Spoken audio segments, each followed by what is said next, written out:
Question है मध्य प्रदेश की सबसे ऊंची चोटी कौन सी है। तो देखिए आंसर इसमें ऑलरेडी लगा हुआ है, ए ही है, यानी कि धूपगढ़ सबसे ऊंची चोटी मध्य प्रदेश की है। नेक्स्ट क्वेश्चन देखते हैं। क्वेश्चन है आपका, राजा भोज अंतरराष्ट्रीय हवाई अड्डा कहाँ स्थित है। तो भोपाल में, शिवपुर में, या फिर ग्वालियर में है, या फिर आपका जबलपुर में है। तो ये भोपाल में बनाया गया, यानी आंसर आपका यहाँ पर ए बिल्कुल सही हो जाएगा। अगला क्वेश्चन है, मध्य प्रदेश में पीर बुधन का मेला कहाँ लगता है। तो ये पीर बुधन का जो मेला है वो शिवपुरी में लगता है, यानी कि आंसर आपका यहाँ पर बी बिल्कुल सही हो जाएगा। क्लास थोड़ी फास्ट करेंगे क्योंकि आप रिवीजन ही कर रहे हैं, फास्ट ही करेंगे, तो आप भी फास्ट ही आंसर देने की कोशिश करें। नेक्स्ट है, मध्य प्रदेश में मालवा का गांधी किसे कहा जाता है। तो वो कहते हैं हम शिवराज सिंह चौहान जी बिल्कुल नहीं कहते हैं हम, उनका नाम है मिश्री लाल गंगपाल, जिनको मालवा का गांधी कहते हैं। आंसर आपका यहाँ पर बी बिल्कुल सही हो जाएगा। अगला क्वेश्चन है, मध्य प्रदेश में बैतूल का गांधी किसे कहते हैं। याद रखिए, क्वेश्चन बहुत ही इंपॉर्टेंट, इनको टिक कर लीजिएगा। ये मध्य प्रदेश को जो भी जीके का क्वेश्चन है इनमें वनडे एग्जाम में आते ही आते हैं, तो आपको रट्टा लगा लेना है, ठीक है। तो इसका यहाँ पर हो जाएगा आंसर है कि बैतूल का गांधी मध्य प्रदेश में भिल्लाजी धोटे कहते हैं, यानी कि आंसर आपका यहाँ पर सी बिल्कुल सही हो जाएगा। अगला क्वेश्चन देखते हैं, माउंट एवरेस्ट पर चढ़ने वाली मध्य प्रदेश की पहली महिला पर्वतारोही कौन थी। तो उनका नाम है मेघा परमार। याद रखिएगा, मेघा परमार जो कि मध्य प्रदेश की पहली महिला थी जिन्होंने माउंट एवरेस्ट को फतेह किया था। आंसर सी आपका यहाँ पर बिल्कुल सही हो जाएगा। अगला क्वेश्चन है, शिवराज सिंह चौहान पहली बार मध्य प्रदेश के मुख्यमंत्री कब बने थे। तो ये 2005 में फर्स्ट टाइम वहाँ के मुख्यमंत्री बने थे। आंसर आपका यहाँ पर ए बिल्कुल सही हो जाएगा। नेक्स्ट है, वर्तमान में मध्य प्रदेश उच्च न्यायालय के मुख्य न्यायाधीश कौन है। तो इनका नाम है संजीव सचदेवा। संजीव सचदेवा जी जो है ना वो उच्च न्यायालय के हाई कोर्ट के न्यायाधीश हैं जो कि मध्य प्रदेश में है। आंसर आपका यहाँ पर बी बिल्कुल सही हो जाएगा। है क्वेश्चन है, प्रसिद्ध कवि माखनलाल चतुर्वेदी का जन्म कहाँ हुआ था। तो इनका जो जन्म है वो होशंगाबाद में हुआ था। आंसर आपका यहाँ पर डी बिल्कुल सही होगा। छिंदवाड़ा में नहीं, रायसेन में नहीं, ग्वालियर में नहीं, बल्कि होशंगाबाद में हुआ था। नेक्स्ट है क्वेश्चन, वर्तमान में मध्य प्रदेश के राज्यपाल के गवर्नर कौन है। तो उनका नाम है मंगू भाई छगन भाई पटेल। ये न्यूज़ में भी रहते हैं, तो न्यूज़ अगर आप लोग देखते हैं, देखा करें, अगर नहीं देखते हैं तो काफ़ी न्यूज़ से काफ़ी कुछ जानकारी मिल जाती है, कहाँ के कौन सीएम है, कहाँ की कौन सी कैपिटल है और कहाँ के कौन राज्यपाल है। ये सारी चीज़ें हम न्यूज़ से ही याद कर सकते हैं। तो मंगू भाई छगन भाई पटेल की रील्स देखते रहते हैं ना, तो इससे अच्छा न्यूज़ ही देखे लग रहे हैं, तो आंसर से यहाँ पर बिल्कुल सही हो जाएगा। उसमें तो टाइम वेस्ट करते हैं बेवजह का, तो अगर न्यूज़ देखेंगे तो उसमें अगर देखने लगेंगे तो इंटरेस्ट भी आएगा आपका और आपका ज्ञान भी बढ़ेगा।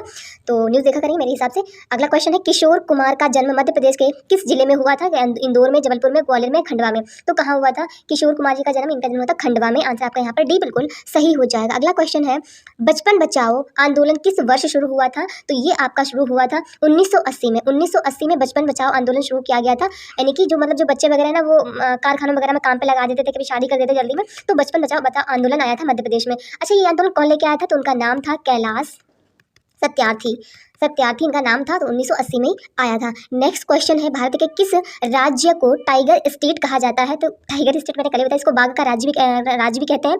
तो ये आपका हो जाएगा मध्य प्रदेश। आपको पता होना चाहिए, मध्य प्रदेश को ही टाइगर स्टेट कहते हैं क्योंकि यहाँ पर टाइगर सबसे ज़्यादा पाए जाते हैं। अगर क्वेश्चन आपके पास आए कि भारत में सबसे ज़्यादा टाइगर कहाँ पाए जाते हैं, तो आप मध्य प्रदेश को ही लगाएंगे, इसलिए इसको टाइगर स्टेट भी कहा जाता है और बाघ का राज्य भी कहा जाता है। नेक्स्ट क्वेश्चन है, मध्य प्रदेश के पहले मुख्यमंत्री कौन थे। तो पहले राज्य सीएम कौन बने थे। तो वो थे रविशंकर शुक्ल। याद रखिएगा, रविशंकर शुक्ल। आंसर ये यहाँ पर बिल्कुल सही हो जाएगा। अगला क्वेश्चन है, मध्य प्रदेश में बाणसागर बांध किस नदी पर बना हुआ है। तो ये सोन नदी पर बना हुआ है, और सोन नदी जो है ना वो आपकी गंगा की ट्रिब्यूटरी बिल्कुल होगी, क्योंकि यहाँ पर आ गया गंगा, फिर आपकी आ गई यमुना, यहाँ पर बनारस में मिल जाएगी आके, नहीं ये यमुना की हो जाएगी, सोन केन वेदमा सोन करके, ठीक है। तो यहाँ पर ए आपका बिल्कुल सही हो जाएगा। नेक्स्ट क्वेश्चन देखते हैं, भारत का राष्ट्रीय गीत कौन सा है। क्या जनगण मन है, हिंद देश का प्यारा झंडा, नहीं ये तो आप काट ही देंगे। सारे जहां से अच्छा हिंदुस्तान हमारा, ये भी आप काट ही देंगे। हाँ, हमारे सारे जहां से अच्छा हिंदुस्तान हमारा है, ये कल्पना चावला जी ने कहा था जब वो अंतरिक्ष में गई थी, तब उन्होंने मतलब स्पेस से यहाँ इंडिया से बात की थी, तो उन्होंने कहा सारे जहां से अच्छा हिंदुस्तान हमारा। ये हमारा अगर पूछा यार राष्ट्रीय गीत आपका, तो आप लगाएंगे वंदे मातरम। आंसर से यहाँ पर बिल्कुल सही हो जाएगा। नेक्स्ट है, ओके, पाकिस्तान की राजधानी का नाम बताएं। तो इस्लामाबाद आपको पता ही होगा, रावलपिंडी नहीं है, वहाँ का एक इंपॉर्टेंट शहर है। कराची इंपॉर्टेंट शहर है, लाहौर का इंपॉर्टेंट शहर है, और इस्लामाबाद वहाँ की राजधानी है, कहाँ की, पाकिस्तान की। नेक्स्ट क्वेश्चन देखते हैं, क्वेश्चन है, किस देश का राष्ट्रीय पशु पवित्र गाय है। तो ये भूटान का हो जाएगा। देखिए भूटान कहाँ पर, भूटान में राष्ट्रीय पशु जो माना गया है वो गाय को माना गया। इंडोनेशिया में नहीं है, भारत में नहीं है, और नेपाल में भी नहीं है। हाँ, हमारे भारत में भी पवित्र माना जाता है, लेकिन यहाँ पर भूटान में भी राष्ट्रीय पशु इसको डिक्लेयर किया गया है। नेक्स्ट क्वेश्चन है, भारत के मंदिरों का शहर के नाम से किस शहर को जाना जाता है। भारत का मंदिर भुवनेश्वर को भारत के मंदिरों का शहर के नाम से जाना जाता है। यहाँ पर आंसर आपका सी बिल्कुल सही हो जाएगा। नेक्स्ट क्वेश्चन है, भारतीय चमड़ा अनुसंधान संस्थान कहाँ पर स्थित है। तो बताइए कहाँ पर है चमड़ा अनुसंधान आपका, ये आपका हो जाएगा नागपुर, नई दिल्ली या फिर चेन्नई या फिर नासिक। तो ये आपका चेन्नई में होगा, आंसर आपका सी यहाँ पर बिल्कुल सही है। अगला क्वेश्चन देखते हैं, जयपुर में एक महल है जिसे सवाई प्रताप सिंह ने बनवाया था, तो लालगढ़ पहले से बिल्कुल नहीं, उम्मेद भवन है बिल्कुल नहीं, हवा महल है, आंसर आपका यहाँ पर सी बिल्कुल सही हो जाएगा, सी इज करेक्ट है। नेक्स्ट है, गौतम बुद्ध का जन्म कहाँ हुआ था, तो इनका जन्म हुआ था लुम्बिनी में, याद रखिए कुछ इस प्रकार, यानी बुद्ध में बा में छोटा ऊ की मात्रा इस प्रकार लगती है, तो इनका जन्म भी याद रखिएगा, जहाँ पर हुआ था उसमें भी छोटा ऊ की शुरुआत में पहले मात्रा लगती है कि लुम्बिनी। मैं याद करने की एक निमोनिक बता रही हूँ, ऐसे याद रख सकते हैं आपको। बुद्ध का जन्म हुआ था लुम्बिनी में, आंसर बी यहाँ पर बिल्कुल सही हो जाएगा। नेक्स्ट है, अभी टच थोड़ी खराब हो रही है फ़ोन की। लीलावती के लेखक थे, तो लीलावती के लेखक कौन थे बताइए, आपका अगर आंसर पता है। लीलावती के जो लेखक हो जाएंगे वो आपके हो जाएंगे भास्कराचार्य, यहाँ पर लिखे हुए हैं, तो सी यहाँ पर बिल्कुल सही हो जाएगा। अगला क्वेश्चन है, किस सम्राट ने अपनी राजधानी दिल्ली से दौलताबाद स्थानांतरित की थी, तो वो एमबीटी थे। एमबीटी थे, बहुत ही एमबीटी फेमस, एमबीटी फेमस सम्राट थे, क्योंकि इनको एक तरह से सन की भी कहा जाता था, क्योंकि इन्होंने अपने टाइम में बहुत सारे मतलब नए नए काम किए थे, सिक्कों की बंदी कर दी थी, फिर नए सिक्के चला दिए थे, अपनी राजधानी दिल्ली से दौलताबाद ले गए थे। इनके टाइम में वो आया था इब्न बतूता, आईबीटी तो एमबीटी से, यानी कि मोहम्मद बिन तुगलक से याद रखना, इनके टाइम में आईबीटी मतलब इब्न बतूता आया था। तो कौन था वो शासक, मोहम्मद बिन तुगलक, यानी कि एमबीटी, इनको शॉर्ट में एब्रीविएशन में एमबीटी कहा जाता है, आंसर सी यहाँ पर बिल्कुल सही हो जाएगा। नेक्स्ट क्वेश्चन है, भारत और श्रीलंका को अलग करने वाली जो जलसंधि है वो कौन सी है। ग्रेट चैनल बिल्कुल नहीं है, तो यूएस और इधर यूरोप में है, ठीक है। 8 डिग्री चैनल ए भी नहीं है, पाक जलसंधि बिल्कुल यही है, आंसर सी आपका यहाँ पर बिल्कुल सही हो जाएगा। श्रीलंका और भारत को अलग करने वाली संधि पाक जलसंधि है। नेक्स्ट क्वेश्चन है, कौन सी मिट्टी नमी यानी कि जो पानी को है ना धारण करने की क्षमता के लिए जानी जाती है, तो लेटराइट तो बिल्कुल नहीं, यहाँ पर तो पानी रुकता ही नहीं है, सूखी मिट्टी होती है नहीं, रेड रेड कलर सी। शुष्क मिट्टी तो ये भी नहीं होती, कछारी मिट्टी ये भी नहीं होती, काली मिट्टी जो ब्लैक सॉइल होती है ये पानी को धारण करने की क्षमता रखती है, आंसर डी यहाँ पर बिल्कुल सही हो जाएगा। अगला क्वेश्चन देखते हैं, भारतीय रेलवे बोर्ड अधिनियम किस वर्ष पारित हुआ था, तो भारतीय रेलवे बोर्ड बताइए किस वर्ष पारित हुआ था। यह हुआ था आपका 1905 यानी कि 1905, आंसर ए इज करेक्ट है। नेक्स्ट क्वेश्चन है, 21 मार्च और 23 सितंबर को उच्चतम सूर्यताप प्राप्त होता है, तो 21 मार्च और 23 सितंबर को सबसे ज़्यादा जो सन की एनर्जी है वो आती है आपकी भूमध्य रेखा पर। यहाँ पर आंसर आपका बी बिल्कुल सही हो जाएगा, क्योंकि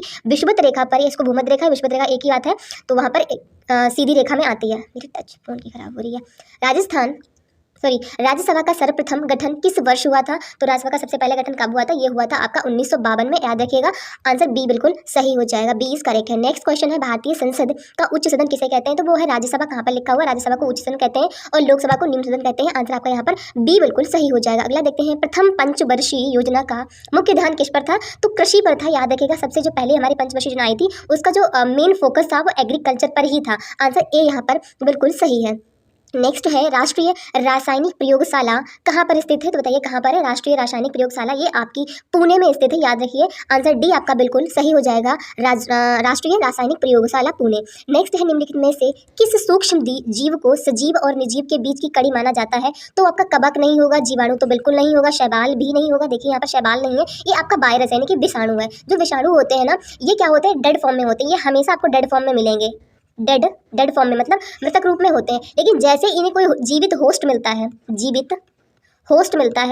ये जीवित हो जाते हैं। ये हमेशा डेड फॉर्म में रहेंगे, ईयर में हर जगह रहते हैं, लेकिन कोई जीवित होस्ट मिला इनका अपना, तो उसमें जीवित हो जाते हैं। होस्ट मतलब जीवित, मतलब कोई जीवित जंतु में जाएंगे तो ये जीवित हो जाएंगे और अपना काम करने लग जाएंगे, आंसर आपका सी यहाँ पर बिल्कुल सही हो जाएगा। अगला क्वेश्चन देखते हैं, एंटीबायोटिक की खोज किसने की थी, तो अलेक्जेंडर फ्लेमिंगो ने की थी, ये तो आपको पता ही होगा, आंसर बी बिल्कुल यहाँ पर सही है, एंटीबायोटिक की खोज अलेक्जेंडर फ्लेमिंगो ने की थी। प्रथम विश्व पर्यावरण दिवस किस वर्ष मनाया गया था, तो पहली बार जो विश्व पर्यावरण दिवस था वो आपका मनाया गया था 1974 में, कहाँ पर लिखा हुआ है 1974, आंसर डी इज करेक्ट है। नेक्स्ट क्वेश्चन है आपका, हाल ही में किसने 2025 पुरुष हॉकी एशिया कप खिताब जीता है, तो किसने जीता है बताइए, हाल ही में किसने 2025 पुरुष हॉकी एशिया कप, ये किसने जीता हुआ है इनका, ये हाँ भारत ने, हाँ बिल्कुल भारत ने तो जीता है। किसने 2025 पुरुष हॉकी, हाँ ठीक है भारत ने जीता, आंसर से यहाँ पर बिल्कुल आपका सही हो जाएगा। अगला क्वेश्चन, हाल ही में 2025 का यूएस ओपन पुरुष एकल खिताब किसने जीता है। अच्छा अभी यूएस का पूछा गया, ये जो जीता है इनका नाम है कार्लोस अलकराज, कहाँ पर है, कार्लोस अलकराज जी ने 2025 में जो यूएस में की अमेरिका में जो ओपन पुरुष एकल खिताब मतलब जो हुआ, तो वो एकल खिताब जो है ना वो इन्होंने जीता है, आंसर बी यहाँ पर बिल्कुल सही हो जाएगा। नेक्स्ट है, हाल ही में पीएनबी ने पंजाब नेशनल बैंक ने किस राज्य सरकार के साथ 21,000 करोड़ रुपए का समझौता किया है? तो वो राजस्थान के साथ किया है, याद रखिएगा क्योंकि उसका पड़ोसी राज्य पड़ता है। आंसर बी यहाँ पर बिल्कुल सही हो जाएगा। नेक्स्ट है, हाल ही में 28वीं यूनिवर्सल पोस्टल कांग्रेस का आयोजन कहाँ पर किया गया? 28वीं यूनिवर्सल पोस्टल कांग्रेस, तो इसका जो आयोजन है वो आपका दुबई में किया गया। आंसर आपका ए यहाँ पर बिल्कुल सही हो जाएगा, ए इज करेक्ट। नेक्स्ट है उस अच्छा, अब हमारे रीजनिंग के क्वेश्चन स्टार्ट हो गए, हम फास्ट इनको भी कर लेते हैं और बहुत ही अच्छे से करेंगे ताकि आपको समझ आए। नेक्स्ट क्वेश्चन है, कलम जो है ना से लिखा जाता है तो चाकू से क्या होता है? काटा जाता है यार। आंसर ए यहाँ पर बिल्कुल सही हो जाएगा, ये तो इजी था, आप कर लेंगे। अच्छा, अगला है कथन और निष्कर्ष वाला। क्या है? सभी बाघ बिल्लियां हैं, तो इसका बनाना पड़ेगा हमें डायग्राम। यहाँ पर सभी मैंने कर दी हैं बिल्लियां, कैट, ठीक है। सभी नहीं, यहाँ पर हमें बाघ नहीं करना था, इरेज करती हूँ इसको, ठीक है। यहाँ पर सभी बाघ यानी टाइगर, सभी टाइगर कैट है। फिर आगे क्या कहता है दूसरा कथन? सभी बिल्लियां मरजारिया है। ये मरजारिया क्या होता है? चलो जो भी है, सभी जो बिल्लियां हैं ना, वो सभी बिल्लियां जो है ना वो है आपकी मरजारिया, पता नहीं क्या है, मरजारियां होती हैं, ठीक है। तो निष्कर्ष पूछा गया है कि कुछ मरजारियां, देखिए याद रखिएगा जब भी सर्कल में पूछा जाए और आपको छोटे सर्कल से मतलब अंदर के सर्कल से बाहर जाना हो तो सभी, जैसे अगर निष्कर्ष में कहा जाए कि सभी जो बाघ यानी कि टाइगर हैं वो बिल्लियां हैं, तो बिल्कुल सही हो जाएगा क्योंकि जो अंदर वाला सर्कल है ना वो सभी बाहर जाएगा तो वो सभी में आएगा। अगर बाहर से आप अंदर जा रहे हैं, मतलब कहें हम अगर कहें सभी मरजारियां टाइगर होंगी तो गलत हो जाएगा। अगर कहें कुछ मरजारियां टाइगर होंगी तो ये सही हो जाता है। तो बाहर से अंदर जाएंगे तो कुछ वाला सही हमेशा होगा, और जो अंदर से बाहर जाएंगे और उसमें सभी आ जाए तो वो हमेशा सही होगा। तो देख लेते हैं हमें निष्कर्ष में। निष्कर्ष पहला देखिए क्या है, कुछ मरजारियां। अब कुछ मरजारियां बाहर से हम जा रहे हैं अंदर के लिए, देखिए कुछ मरजारियां बाघ हैं यानी कि टाइगर हैं, तो पहला तो हमारा बिल्कुल सही होगा। मैंने अभी बताया आपको बाहर से अंदर के लिए कुछ लेकर जाएंगे तो बिल्कुल सही हो जाएगा, ठीक है। पहला हमारा सही है। नेक्स्ट है क्वेश्चन दूसरा वाला निष्कर्ष क्या कहता है कि सभी बाघ मरजारियां हैं। देखिए अब हम क्या करें, सभी बाघ मतलब टाइगर, सभी टाइगर जो है ना वो मरजारियां हैं, वो अंदर से बाहर के लिए जा रहे हैं और सभी इंक्लूड कर रहे हैं, तो इसका मतलब ये भी हमारा कथन निष्कर्ष बिल्कुल सही है।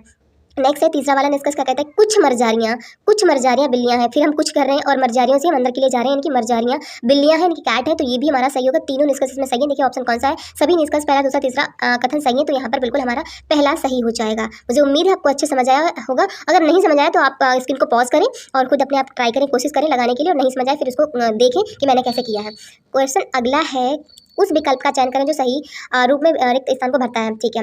LMQRVW, तो बताइए क्या होगा इसका, कुछ देखते हैं इसमें करके क्या होगा इसमें। एल कितने पे आता है? एल आता है हमारा 12 पर, है ना। एल आता है LM, हाँ एल 12 पर आता है, एम आता है हमारा 13 पर, ओके। QMNOP पे 18 पे आता है, नहीं ये 17 पे आता है। आर हमारा 18 पे आता है, 18 पर आता है, इनकी प्लेस वैल्यू रख देते हैं, ठीक है। वी जो है ना UVV हमारा आता है 22 पर, UVW हमारा आता है 23 पे, ठीक है। अब देखो क्या हुआ है, 12 के बाद ये 17 हुआ है, ये 17 हुआ है, यानी कि +5 जोड़ा गया इसमें, ठीक है।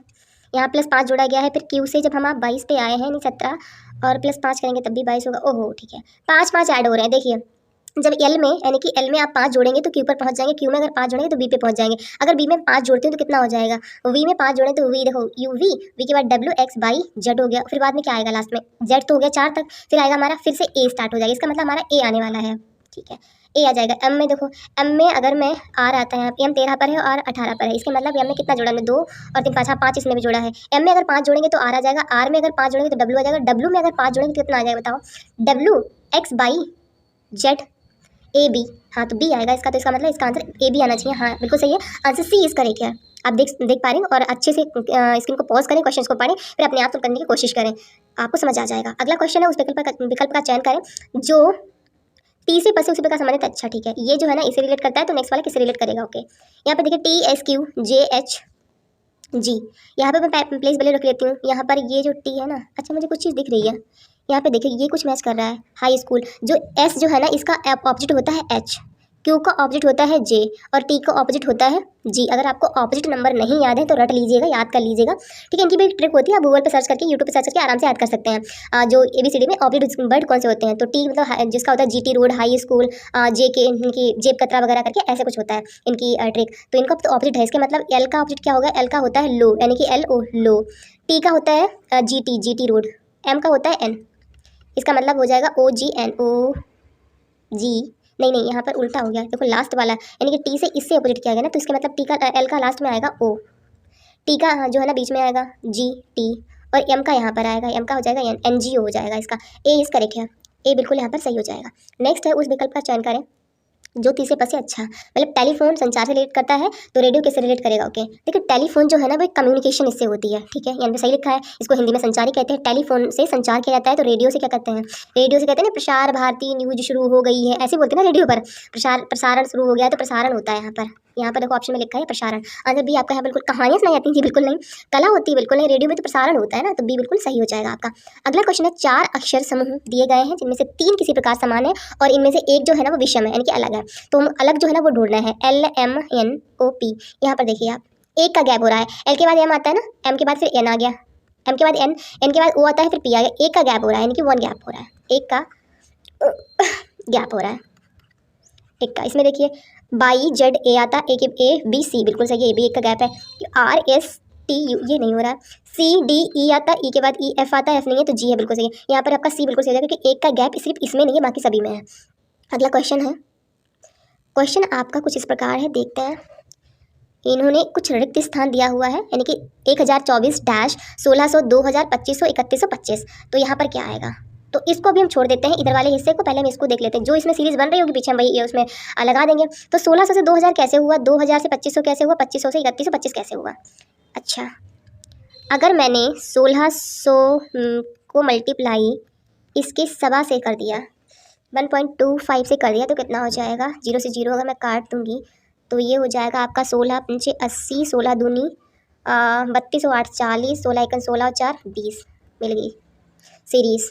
2000 को मैंने 1.25 से मल्टीप्लाई करनी है तो कितना हो जाएगा, पॉइंट हटाया तो 2 0 गया, 20 का मैंने 125 में किया, कितना हुआ 20 पंचे 200 होता है ना, 20 पंचे 100 होता है, 20 पंचे 100 तो 10 लग गया, 20 दूनी 40, 40 और 10 50 का 0 यहाँ से लगा 5, ओके 20 एक 20 और एक 25 आ गया। अब मैंने आगे सॉल्व नहीं करने हैं यानी 1.5 से मल्टीप्लाई करना है, मैं टाइम जाए अपना क्यों करूँ, तो मैं कर दूँगी क्या करूँगी सीधे डायरेक्ट 1024 में 1.25 की मल्टीप्लाई, क्योंकि ये मल्टीप्लाई आगे सभी में होगी तभी ये नंबर आगे इंक्रीज़ हो रहा है, तो मैं कर देती हूँ मल्टीप्लाई। अब मल्टीप्लाई करूँगी तो ये आपका आ जाएगा, कर लेते हैं डायरेक्ट 124 मल्टीप्लाई 1.25 में इंटू कर लेते हैं, 5 चक्कू 20 का 0 हासिल लगा 2, 2 दूनी 5 दूनी 10, 2 12, 12 का 12 आ जाएगा, 2 5 एकन 5 आएगा, ठीक है, 4 दूनी 8 यहाँ पर आ जाएगा आपका, 2 दूनी 4 यहाँ पर आ जाएगा और 2 0 का 0 और 2 एकन 2 आ जाएगा। नेक्स्ट है 4 का 4 आ जाएगा यहाँ पर, ठीक है, 2 आ जाएगा, 0 आ जाएगा, मैं इसको ऊपर पहुँचा देती हूँ, यहाँ पर आपका 0 आ जाएगा और यहाँ पर आपका 1 आ जाएगा। इसको सॉल्व कर लेते हैं, 0 का 0, ठीक है, 8 2 10 4 14 का 4, ओके 4 4 नहीं यहाँ पे गलत हो गया ना, हाँ 8 2 10 का 0 यहाँ पर, ठीक है, 4 4 8 1 9 1 10 का 0 हासिल लगा 1, 5 2 7 1 का 8, यहाँ पर क्या गड़बड़ हुई है,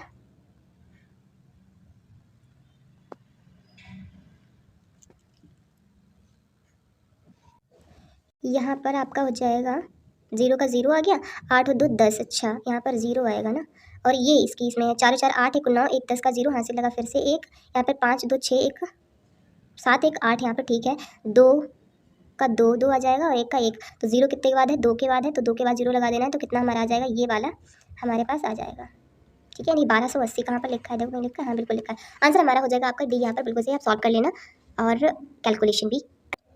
क्वेश्चन अगला है, नीचे दी गई आकृति, अच्छा नीचे दी गई आकृति का अध्ययन करें और उस क्षेत्र की पहचान करें लड़कियां जो कि कार्यरत हैं, जो लड़कियां कार्यरत हैं लेकिन अविवाहित का प्रतिनिधित्व करती हैं। ओके देखो यहाँ पर ये लड़कियां जिस वाले सर्कल में है वो कार्यरत हैं, ये वाली जो है ना वो सारी लड़कियां हैं और इसमें कुछ विवाहित हैं, तो लड़कियां हैं इसका मतलब जो विवाहित है उनको निकाल दीजिए सर्कल वाले में, जो बची हैं वो सब अविवाहित ही होंगी, क्योंकि विवाहित अगर इसमें तो बच्ची अविवाहित होंगी। इन्होंने देखो एक अगर लेंगे तो हम क्या लिखेंगे, इसमें सिर्फ लड़कियां आएंगी, लेकिन जो यहाँ पर 2 वाला नंबर जो है ना वो कार्यरत भी और लड़कियां भी, इसका मतलब आंसर हमारा 2 आना चाहिए, 2 किसमें लिखा है, सी में लिखा हुआ, आंसर हमारा यहाँ पर सी बिल्कुल सही हो जाएगा। अगला क्वेश्चन है, किसी निश्चित कूट भाषा में कोल्ड को कुछ इस प्रकार लिखा जाता है तो नोट को क्या लिखेंगे, सी तीसरे नंबर पे आता है, प्लेस वैल्यू लिखती हूँ एक बार, तीसरे नंबर पे आता है, जी आता है हमारा 7वें नंबर पर, ओके तो 3 5 है 3 4 7 ओके। ओ हमारा आता है 15 पर और जी हमारा 19 पे आता है, इसके मतलब इसमें भी 4 ऐड हुए हैं। एल हमारा 12 पे आता है, पी हमारा 16 पे, इसमें भी 4 ऐड हुए। ओ 4 ऐड कर रहे हैं, तो एल में हमारा 4 ऐड करेंगे तो कितना हो जाएगा 18। ओ में हम 4 ऐड करेंगे एम ओ कितने पे आता है 15 पे 4 19 हो जाएगा, और टी में अगर हम 4 ऐड करेंगे तो कितना हो जाएगा 24। ठीक है, 18 पे क्या आता है तो आर आता है, 19 पे क्या आता है तो एस आता है, और आर एस। तो देखिए 2 ऑप्शन तो कट गए, एक्स एक्स तो आना ही नहीं है। ठीक है, तो क्या आना है 24 पे क्या आता है एक्स वाई जेड, एक्स आएगा तो क्या हो जाएगा इसका बी, बिल्कुल सही हो जाएगा, बी इज करेक्ट है। नेक्स्ट क्वेश्चन है, चिन्ह का स्थान लेने के लिए और समीकरण को संतुलित करने के लिए गणितीय चिन्हों के सही उगम का चयन करें। ओके, देखिए यहाँ पर कुछ चिन्ह दिए गए हैं, तो यहाँ पर जो स्टार दिया गया है इनको इनके स्थान पर इस चिन्हों को रखना है, और आपको लास्ट में इक्वल्स इक्वल्स लगाए। इसका मतलब क्या है, इस कैलकुलेशन को जब इतनी कैलकुलेशन को आप सॉल्व करेंगे तो यहाँ पर डेफिनेटली इक्वल्स ही आना, क्योंकि सभी ऑप्शन में इक्वल्स ही दिया गया है, और इन सभी को जोड़ें घटाएं गुणा करें कुछ भी करें, इक्वल्स 174 ही आना है, बराबर 174 ही आना है। ठीक है, हम कर लेते हैं। अच्छा, एक थोड़ा सा दिमाग लगाएं, अगर मैंने इस स्टार की जगह पर माइनस या प्लस या फिर भाग दे दिया तो ये संख्या कुछ कम नहीं हो जाएगी, और फिर आगे फिर 20 और 2 ही क्या मल्टीप्लाई करेंगे, क्या करेंगे, तब भी नंबर इतना नहीं ला पाएंगे। तो मैं क्या करती हूँ, इसको कोशिश करती हूँ अगर इसकी इसमें मल्टीप्लाई मैंने कर दी, यानी कि यहाँ पर मल्टीप्लाई का चिन्ह लगा भी दिया, तो जहाँ तक है 200 से तो कम ही आएगा। देखो 96 है, इसका 2 में मल्टीप्लाई करेंगे तो कहीं ना कहीं 200 से कम ही आएगा। तो मैं पहले वही ऑप्शन उठा के देखूंगी जहाँ पर इसमें गुणा है, पहले में डी में है, तो मैंने यहाँ पर इसको देख लेना है। ठीक है, इसको ये वाला ऑप्शन रख के देख लेती हूँ। 96 अगर 2 करेंगे मल्टीप्लाई तो देखते हैं कितना हो जाएगा इसका। अच्छा, यहाँ पर ये प्लस है, थोड़ा करेक्ट कर लीजिएगा, यहाँ पर ये प्लस है, गुणा नहीं है। ठीक है, तो देखिए 96 में अगर आपने 2 का मल्टीप्लाई किया है तो आपका हो जाएगा 6 दूनी 12, 9 दूनी 18, 1 19, यानी 192। ठीक है, फिर आपका प्लस वाला साइन है तो प्लस करेंगे, प्लस आ जाएगा आपका 20, और माइनस आ जाएगा आपका नहीं, यहाँ पर ये साइन गड़बड़ है, देखो इसमें साइन गड़बड़ है, क्वेश्चन को छोड़ दीजिए, इसमें सारे साइन ही गड़बड़ेंगे, इसका आंसर आएगा ही नहीं, कोई भी आप लगा के देख लीजिए। लेकिन हाँ, मैं आपको बता देती हूँ, अगर इसका साइन कुछ इस प्रकार होता, यहाँ पर होता पहले मल्टीप्लाई करना है, फिर आपको माइनस करना है, फिर आपको प्लस करना है, और फिर इक्वल करना है, तब आपका आंसर आ जाएगा। आप करके देख लीजिएगा, मैं करवाऊंगी नहीं क्योंकि इसका ऑप्शन गलत है। ठीक है, अगला क्वेश्चन देखिए, इसमें बोला गया है कि ए ओ एम एच के और यू केंद्र की ओर मुँह करके बैठे हैं। अगर केंद्र की ओर मुँह करके बैठे हैं मतलब सर्कल में बैठे हैं, लिखा भी आगे क्वेश्चन में, तो कितने लोग बैठे हैं उतने हम लाइन खींच लेते हैं। 2 4 6 लोग बैठे हैं, 4 लोग इस प्रकार बैठ गए, यानी कि 1 2 3 4 और 6 लोग। मैंने आपको दायां का चिन्ह लगाना बताया, तो दायां का साइन लगते हैं इस प्रकार, इधर दायां होता है। अगर आपको नहीं पता तो मेरी जो पिछली क्लास है वो देख लें, तो दायां का चिन्ह लगा दें, यहाँ पर दायां का डॉट डॉट लगा लेंगे तो हमें याद रहेगा इधर दायां होता है, कोई भी बैठेगा उसका दायां इधर होगा। ठीक है, आगे पढ़ते हैं। ए एम या फिर यू के बगल में नहीं बैठा है तो मैं इस लाइन को पढ़ूंगी नहीं, पहले आगे पढ़ूंगी, जो मुझे जहाँ पर साइन मिल जाएगा वहीं से लगाना स्टार्ट कर दूंगी। यू एच के दाईं ओर बैठा, ओके, मैंने यू को यहाँ बैठा देना है। अब जो यू है ना वो एच के दाईं ओर बैठा है, अब मैंने अगर एच को इधर बैठाऊंगी तभी तो उसका दायां इधर आएगा, दाईं ओर बैठा है तो यहाँ पे एच बैठा देती हूँ। यू जो है ना वो एच के दाईं ओर बैठ गया है, के एम के बाईं ओर बैठा है, के एम के बाईं ओर बैठा है। ठीक है, जो 0 यानी कि ओ के विपरीत है, अब के एम आया है, के है जो यहाँ पर अगर मैं के बैठा दूँ, ठीक है, ये कह रहे हैं कि के एम के बाईं ओर बैठा है, के यहाँ पे देखिए अगर मैं यहाँ पर एम बैठा दूँ तो एम का बायां किधर होगा, के एम के बाईं ओर उधर बैठ जाएगा। ठीक है, मैंने अगर एम यहाँ पर बैठाना है तो के जो है ना वो एम के बाईं ओर इधर हो जाएगा ना, के यहाँ पर हो जाएगा। ठीक है, फिर कहता है ए एम या फिर यू के बगल में नहीं है। ए अगर मैं यहाँ पर यू और एम के, एम मुझे, हाँ ठीक है, ए जो है ना तो एम के भी नहीं है और यू के भी नहीं, इसकी मतलब एम के तो नहीं है लेकिन यू के तो आ जाएगा, ए नहीं होगा। हाँ, ए जो है ना एम के और यू के बगल में नहीं है, ठीक है, नहीं है तो वो हमारा यहाँ पर आ जाएगा। ओ के विपरीत कौन, जो ओ के विपरीत है, के एम के बाईं बैठा है। अच्छा, साइन तो मिल रहा था, मैं फिर भी हमने गड़बड़ कर ली। ठीक है, यहाँ पर देखिए हमने यू को देख लिया, यू एच के बाईं ओर, के एम के बाईं ओर बैठा है, जो कि ओ के सामने के विपरीत बैठा है। के कौन, के जो है ना ओ के विपरीत, यानी कि अगर मैंने ओ यहाँ बैठाया तो के यहाँ पे बैठा देना है, और के एम के बाईं ओर बैठा है तो यम के बाईं ओर नहीं बैठ सकता यहाँ पर तो गलत हो जाएगा आपका। तो मैं क्या करूँ, के को यहाँ बैठा देती हूँ, के एक बैठा देती हूँ, ओ के विपरीत बैठा हुआ है। ये कह रहे हैं के एम के बाईं ओर है, अगर मैं के यहाँ पे बैठा दूँ, के जो ना एम को यहाँ बैठा दूँ, एम के बाईं ओर बैठ गया। ठीक है, और ओ के विपरीत भी हो गया। अब ऊपर वाली लाइन देखिए, ए एम या फिर यू के बगल में नहीं है, कौन, ए जो है ना तो एम के ना तो यू के बगल में है, ये भी हमारा गलत हो जाएगा। ठीक है, हमारे पास अभी कितने बैठे हैं, एच और यू ही सिर्फ बैठे हैं, एच और यू, एच और यू। क्यों ना मैं यू को इधर बैठा दूँ। ठीक है, अगर मैं कहूँ एच हमारा यहाँ बैठा है, एच यहाँ बैठा है, तो यू हमारा इधर बैठ जाएगा। ठीक है, यू जो है ना एच के दाईं ओर है, बैठा दिया, यू एच के दाईं ओर बैठा दिया। के एम के तो बाईं ओर है लेकिन ओ के विपरीत है, तो ओ के विपरीत कौन है, विपरीत है, के एम के बाईं ओर है। अच्छा, एम है ओ के विपरीत, तो एम को यहाँ बैठा दूँ मैं अगर, तो ओ के विपरीत, इसके ओ विपरीत है। और कह रहा है के जो है ना एम के बाईं ओर, तो एम का बाईं तो देख रहे हो इधर हुआ ना। ठीक है, बैठा दिया हमने। अब यहाँ पर कौन बचा हमारा, ए बचा ना, सब तो सब बैठ गए, आ गया। जो कि ओ के दाईं ओर कौन है, तो ओ के दाईं ओर आपका ए हो जाएगा ना। ए कहाँ लिखा है, डी है, बिल्कुल सही हो जाएगा। इस क्वेश्चन में तो गड़बड़ कर दी, सिर्फ एक लाइन के बदले में एम जो था, यानी के एम के बाईं ओर था, जो यानी कि एम की बात की कर रहे थे कि एम जो है ना ओ के विपरीत है, मैं इसको के में रख रही थी, तभी गड़बड़ हो रही थी। अगला क्वेश्चन देखते हैं। अच्छा, दर्पण दिखाया गया है, एस को दर्पण में दिखाया गया, तो एस की जो दर्पण में आकृति कैसी बनेगी, तो ऐसी बनेगी। देखिए कहाँ पर बनी हुई है, बी में बनी हुई है, आंसर का बी बिल्कुल सही हो जाएगा। अगला क्वेश्चन है, यहाँ पर कुछ विषम दिया गया है, देखो असंगत को ढूंढना है। स्कार्फ सर्दियों में पहनते हैं, दस्ताने सर्दियों में पहनते हैं, धूप चश्मा जो है ना वो गर्मी में लगाते हैं, स्वेटर, तो यहाँ पर सी आपका सही हो जाएगा। नेक्स्ट है ABCD, एक पंक्ति में बैठे हैं, ठीक है, बैठा देते हैं इनको एक पंक्ति में। इसका अगर ऊपर मुँह करके बैठे हैं तो इसका दायां ये हो जाएगा और दायां ये हो जाएगा। बैठाते हैं इनको। सी डी और ए के बीच में बैठा है, सी जो है ना, ठीक है, मैंने क्या करना है यहाँ पर सी बैठा देना है, और कहता है कि डी और ए के बीच में बैठा है। एक चीज़ तो पूरी हमें मिल गई, देखते हैं सही बैठेगा नहीं बैठा। ई ना तो अंत में बैठा है, ना ही डी के पास में बैठा है, नहीं तो डी के बगल में, तो इसके पास जगह भी कहाँ है, तुम बैठो जाके, अंत में नहीं बैठो तो मत बैठो, यहाँ बैठ जाओ। मैंने यहाँ बैठा दिया, लो। ई ना तो अंत में बैठा है, ये अंत में कोई और बैठा होगा। कितने लोग हैं, 1 2 3 4 5 ही तो लोग हैं, बैठ तो गए। एक अच्छा, एक ही तो बचा, कौन बचा, ए बैठ गया, बी बैठ गया, बी नहीं बैठा अभी, तो बी लास्ट में आ जाएगा, इसका मतलब बी अंत में। देखो बन गई लाइन हमारे पास, सी डी और ए के बीच में, सी जो है ना डी और ए के बीच में बैठ गया। ई जो है ना अंत में भी नहीं है, डी के बगल में भी नहीं है, तो मत बैठो, हम यहाँ बैठा देंगे तुम्हें। बी जो है ना वो लास्ट में चला जाएगा। ओके, तो डी के दाएं कौन है, डी जो है ना, अब डी का दाएं मैंने बताया ना, डी के दाएं दाएं इधर हुआ ना, इसका दाएं इधर लिखा, तो सी हो जाएगा आंसर आपका, डी बिल्कुल सही हो जाएगा, डी इसका ठीक है। नेक्स्ट क्वेश्चन, यदि इसको मतलब इसने नंबर को कुछ इस प्रकार लिखा जाना है, लिखा गया, इसको ये लिखा गया है, तो इसको क्या लिखेंगे। ओके, इसमें अच्छा ये बहुत इजी होता है, देखो सेम नंबर रिपीट कुछ भी, इसमें एम का इसमें 6 है, यू का, ई का और ई इसमें भी है, तो 4 4। अच्छा, इनमें भाई रखना, देखो एस की कितनी आ जाएगी, यहाँ पर देखो एस की कितनी है, एस की आ जाएगी आपका 5, क्योंकि यहाँ पर एस का देखो 5 मैंने रखा है, ये 5 है लास्ट में। ई का कितना है, तो यहाँ पर ई का देखो कितना है लास्ट से दूसरा, यानी कि 4 है, तो 4 हो जाएगा इसमें तो ये चीटिंग वाले होते हैं, ऊपर दिया गया है उसका चीटिंग करके, मतलब किस जो ये अक्षर है इसको क्या नंबर दिया गया है, तो भाई आपको रख देना है। आर को इन्होंने क्या दिया है, तो आर देखो लास्ट से तीसरा ना, तीसरा कितना है, 1 है, तो इसका 1 आ जाएगा। देखो 5 4 1 इतना हो गया, ठीक है।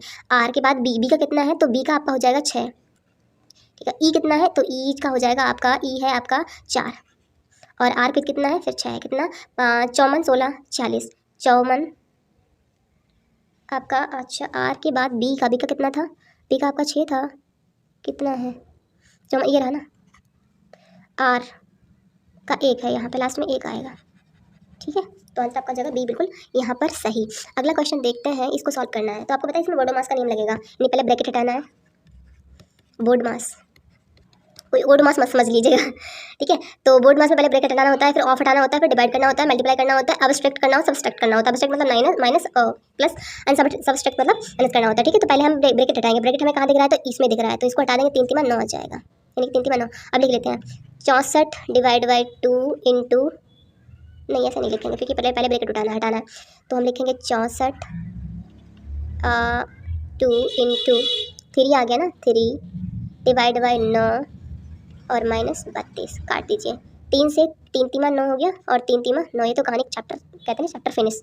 अब यहाँ पर कितना बचा, 64 डिवाइड बाई 2 माइनस 32, इसको यहाँ से डिवाइड कर दें, कितना आ जाएगा, 32 माइनस 32 इक्वल्स टू 0। इतने बड़े क्वेश्चन का आंसर आया 0, तो आंसर सी बिल्कुल यहाँ पर सही हो जाएगा। अगला क्वेश्चन है आपका, 5% प्रति वर्ष की दर से 360 रुपये का साधारण ब्याज साधारण ब्याज कितना है 72 होने में कितना समय लगेगा। ये देखो बहुत ही इजी क्वेश्चंस होते हैं और ये आपकी आम जिंदगी में भी काम आते हैं। कभी आपके पापा या कभी कोई भी रिलेटिव पैसे उधार लेते हैं या देते हैं तो कहते हैं हमें इंटरेस्ट इतना मिला, इतना इतने पूछ ही लेते हैं सडनली क्वेश्चन कि हमने इतना पैसा दिया था और इतना ब्याज दिया उन्होंने, इतने समय में दिया तो कितना परसेंट दिया उन्होंने ना, ऐसे होते रहते। तो ऐसे क्वेश्चन को थोड़ा याद रखा करें। इनका फॉर्मूला क्या होता है कि सिंपल इंटरेस्ट यानी कि साधारण ब्याज बराबर पी मतलब होता है प्रिंसिपल मतलब मूलधन, आर मतलब होता है रेट मतलब दर, और टी मतलब होता है समय मतलब समय, ठीक है, डिवाइड में 100 रखना होता है। तो सिंपल इंटरेस्ट में कितना दिया गया, यानी 72 किसी ने हमें वापस किया, हमने उन्हें कितना दिया था, हमने दिया था 360, हमने रेट पे कितना दिया था मतलब दर कितनी 5% पे दी गई थी, और समय हमें पता ही नहीं कितना है,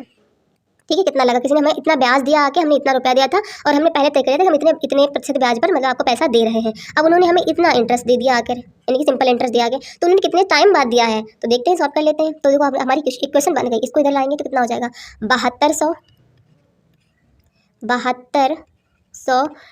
बराबर 360 इंटू 5 इंटू टी। अब टी बराबर हम आराम से निकाल लेंगे, 7200 डिवाइड 360 इंटू 5 बराबर टी। अब इसको काट लीजिए, काटेंगे, ओके, काटेंगे, 5 एकन 5, 5 दूनी 10, 5 चक्कू 20। अब 36 को काट लीजिए, आपका समय निकल आएगा 4 वर्ष। देखो 6 एकन 6 7 8 6 चौक 24, 4 वर्ष आएगा। जब 36 को 124 से काटेंगे, 124 को 36 से काटेंगे तो टाइम आपका 4 वर्ष निकल के आएगा। क्या मैं भी उल्टा बोल रही हूँ? हाँ, बी बिल्कुल यहाँ पर सही हो जाएगा आपका। अगला क्वेश्चन है, एक बैग में 3:4:5 के अनुपात में 25 पैसे, 50 पैसे और 1 रुपये के सिक्के हैं। इन सभी का कुल मूल्य 31 रुपये है, तो बैग में 1 रुपया के कितने सिक्के होंगे? देखो क्वेश्चन देखने में बहुत टफ लगते हैं ना ये वाले, लेकिन बहुत ही ईजी होते हैं, यकीन मानिए बहुत ईजी होते हैं। आप कैसे करेंगे इनको मैं बताती हूँ आपको। देखिए क्या करना है, हमारे पास 3 अनुपात में दिए हुए हैं, तो इसको, अरे यार पेन तो लिया ही नहीं मैंने, हाँ, तो 3 अनुपात, थोड़ा इसको ऊपर बढ़ा लेती हूँ ताकि हमें स्पेस मिल जाए, ठीक है, यहाँ पर ऐसे रखती हूँ, हाँ। तो हमारे पास कुछ इस प्रकार है 3x, फिर हमारे पास है 4x और हमारे पास है 5x। अच्छा, ये वाला जो नंबर है ना वो 1 रुपया का है। अब याद रखिए 1 रुपये में कितने सिक्के होते हैं, यहाँ पर बताती हूँ मैं। 1 रुपये में होते हैं आपके 100 सिक्के, ठीक है, यहाँ पर 25 सिक्के हैं, 25 पैसे हैं। 1 रुपये में 100 पैसे होते हैं, 25 पैसे हैं, तो 1 रुपया कितने मतलब कितना वैल्यू है, यानी कि ये जो अगर मैं कहूँ तो ये हो जाएगा 1/4, बिल्कुल हो जाएगा ना। अगर मैं 25 4 बार जोड़ूँ तब 100 सिक्के हो जाए, 100 पैसे हो जाएंगे, 100 पैसे मतलब 1 रुपया हो जाएगा। इस प्रकार अगर 50 पैसे हैं, इसका मतलब क्या है, आपको फ्रैक्शन आती है ना 2, 1/2 है, और 50 का तो 1 रुपया है, मतलब 1 रुपया तो 1 रुपया ऑलरेडी दिया है, तो इसकी मैं मल्टीप्लाई कर देंगे। क्या करना है, 3x इंटू 1/4, क्योंकि ये 25 पैसे की बात हो रही है। पहले में एक बैग में जो ना 3 जो दिया है ना, वहाँ पे 25 पैसे के 3x में है, प्लस जो 4x दिया है उसका है, उसमें है 50 पैसे के सिक्के, प्लस हमारे पास है जो 5x है ना, वो हमारे हैं 1 रुपया वाले, और टोटल हम जोड़े जब हमने तो हमारे पास 31 निकले, ठीक है। इनको सॉल्व कर लेते हैं, तो 3x डिवाइड बाय 4 प्लस 4 यानी कि 2 यहाँ पर x आ जाएगा, इसको काट देंगे, 2 यहाँ पर आ जाएगा, प्लस 5x बराबर हमारे पास आ जाएगा 31, ठीक है। यहाँ पर सॉल्व कर लेते हैं इसको, 4x यानी कि 3x प्लस 7x, 5 और 2 7x हो जाएगा, बराबर हमारा किधर इधर जाएगा तो ये हो जाएगा, सॉरी यहाँ पर 2x तो 4 तो लिखा ही नहीं हमने, ये हो जाएगा 31, ठीक है। यहाँ पर 31 लिखा था, 32 लिख दिया मैंने। अब यहाँ पर आ जाएगा 3x प्लस 4 के साथ में मल्टीप्लाई हो जाएगी, कितना हो जाएगा 7 के 7 चौक 28x, और ये उधर पहुँच जाएगा 7 इंटू 31। जब इसको आप देखेंगे 27 और सॉरी 28 और 3 31 हुए ना, 31x बराबर 7 इंटू 31। इस 7 कहाँ से आ गया, 4 रखने हैं, 4 थे ना, यहाँ से ये वाला गया ना, ये गया इधर मल्टीप्लाई, तो 4, 31 से 31 गया, बचा कितना 4, x की वैल्यू 4 आई, लिखने में वहाँ पे थोड़ा स्पेस नहीं है तो याद रखिएगा 4 है।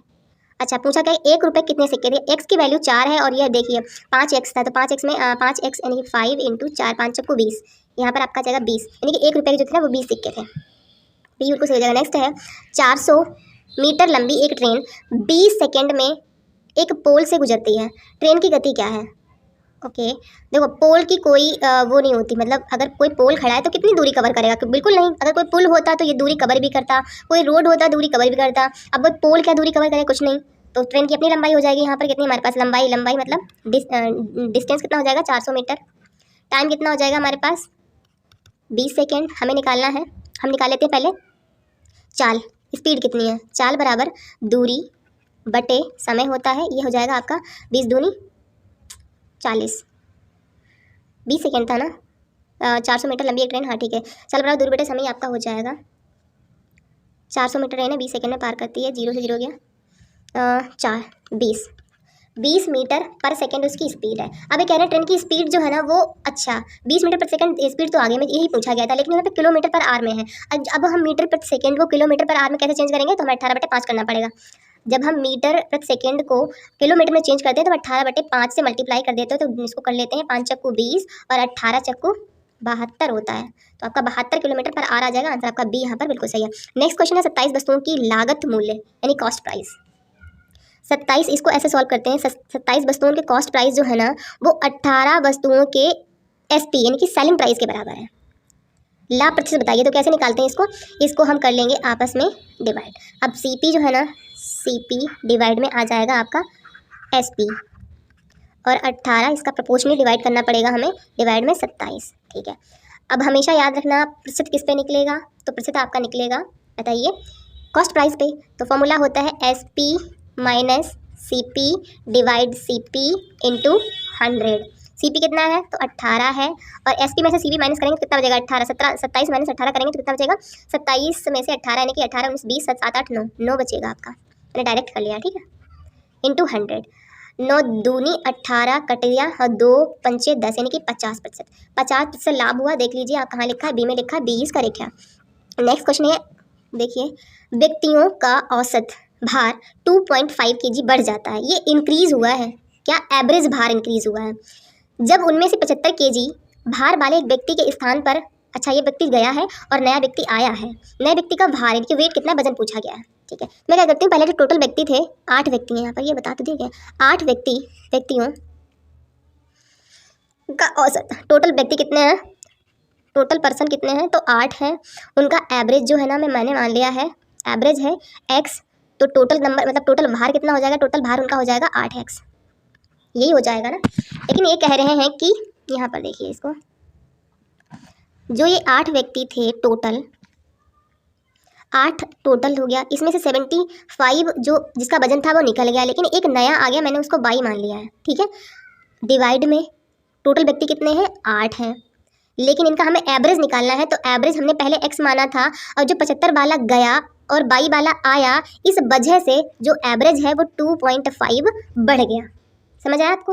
मतलब टोटल 8 लोगों का जो भार था वो इतना था, उसमें से 75 वाला चला गया और एक x वाला 22 वाला आ गया। अब इनका एवरेज अगर हम डिवाइड करेंगे 8 से तो इनका एवरेज निकले। मान लीजिए आप 2 लोग हैं, ठीक है, आप 2 लोगों का वजन कितना है मुझे नहीं पता, मतलब एवरेज कितना है मुझे नहीं पता, लेकिन मुझे इतना पता है कि आप लोगों का जो टोटल वजन है वो 40 है, ठीक है। तो मैं इसका एवरेज आसानी से निकाल सकती हूँ, क्या करूँगी मैं टोटल से इसको जो टोटल है उसको लास्ट में इसके जो नंबर है उसे डिवाइड कर दूँगी, यानी कि 20, आपका एवरेज कितना 20 आ जाएगा। इसी वजह से यहाँ पर ये टोटल हो गया, ये वाला मैंने सब टोटल किया क्योंकि जो टोटल है उनमें से जो भी निकालना था निकाल दिया, और 8 जो है ना मैंने नंबर रख दिए, हमारा एवरेज निकल के आ जाएगा। तो इसको सॉल्व करेंगे तो जो हमारा आ जाएगा, इसका सॉल्व करना है, okay. 8x minus 75 plus 22 equals to 8 हमारे इधर जाएगा 8x प्लस 2.5, 8x इधर ले आएंगे पहले तो कट ही जाएंगे, ठीक है। माइनस का 75 इधर है तो उधर ले आएंगे तो हो जाएगा प्लस का। इसको सॉल्व कहाँ पर करें यार, स्पेस तो बचा ही नहीं है।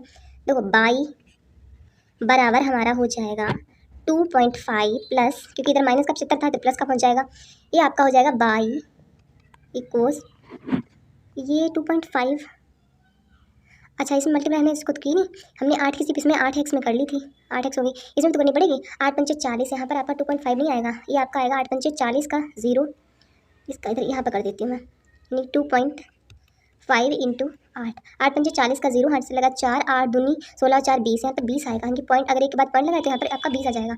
तो 20 से 75 कितना हुआ 20 प्लस 75 आपका हो जाएगा 5 का 5 7 8 9 70, 7 8 9 95, हाँ 95 आना चाहिए ना, कहाँ पर है। दोस्तों ये वीडियो आप लोगों को कैसे लगी कमेंट बॉक्स में ज़रूर बताएं, और वीडियो अच्छी लगे तो वीडियो को लाइक करें, और चैनल पे नए हैं तो चैनल को सब्सक्राइब करें।